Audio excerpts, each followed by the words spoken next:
We heard Scott say U.S. intelligence officials are saying this plane was in fact shot down. If it was, what are some of the options? What are some of the weapons that could have been used? Sure. Well, we're getting a little bit more detail about these last moments of the plane. U.S. intelligence officials are telling various news organizations here in the United States that they detected a surface-to-air missile system being turned on, essentially, and that they could determine that it was using its radar to track something. These are in the minutes before the crash. That's obviously a major indication, as we're hearing now from several different sources, that indeed it seems that this plane was shot down. So what kind of weapon could be used to do that? We know that it likely was not a shoulder-mounted weapon, the kind of thing that you maybe saw a lot in the war in Afghanistan or Iraq. They simply can't go high enough. This plane would have been flying at around 10,000 meters up in the sky.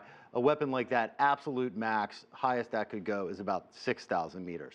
So we also know that this plane was flying in an airspace that was okay. It was approved for it to fly. It was about 300 meters above a flight ceiling they had established for just this reason. They felt that even though there was conflict on the ground, that high up was safe. So that means it would be some sort of sophisticated surface-to-air missile system, not a small thing like that. The most likely candidate is something called the BUKs. It is several components about the size of a tank. One has a radar system, one has has the actual missiles, and one is the control system.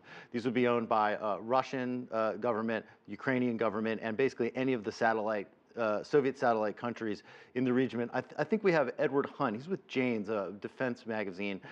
He walked us through what kind of missile system would be involved to have to shoot down a plane like this.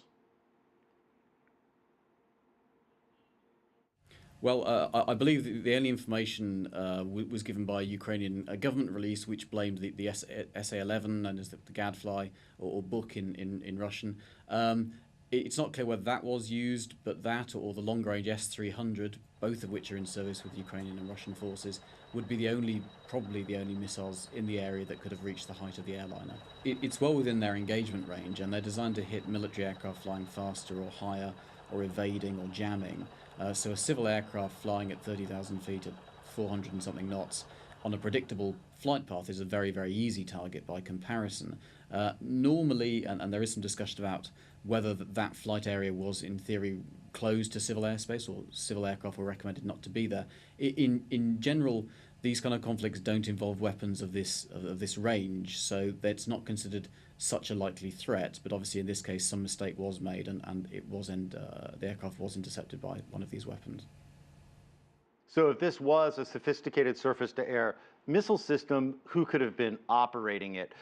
So we know that the Russians would have this kind of weapon system. We know that the Ukrainian government would have this kind of weapon system. The big question mark is, would the separatists potentially have something like this? There's a lot of conflicting information out there about whether they would even have a system like this, and if they did, if they would know how to use it. Once again, Edward Hunt from Jane's. Well, obviously, in the case of civil war, you often have military equipment which previously was under state control ending up in separatist control. We've seen evidence of vehicles, weapons, some artillery, and tanks in the hands of the separatists. Where they come from is a matter of conjecture, but it's not impossible. They also managed to get their hands on a surface-to-air missile system, a launcher truck, a radar truck, or something similar. And it's possible that they may have worked out how to use it, although it is a bit difficult for an enthusiastic amateur to pick up one of these things and get it to work. They are, as I said, quite sophisticated and require usually a lot of training and preparation to work properly. Let's take a look at that kind of weapon system. It's called the BUKs. It has a large truck. Here you can see the missiles mounted on the back. It would have, generally speaking, about two more similar sized vehicles, one with radar and one to control the whole system. Not small at all. That may be an advantage in the investigation. You could clearly hide this in some sort of building or a garage, but it would be clearly seen, Asier, by satellites if it was used. That I'm sure there is a hunt on right now to try to find this weapon system. It probably cannot be there far away from where it was just several hours ago when this plane was shot down. All right, my producer is talking to me. Go ahead, Ritu. What were you telling me?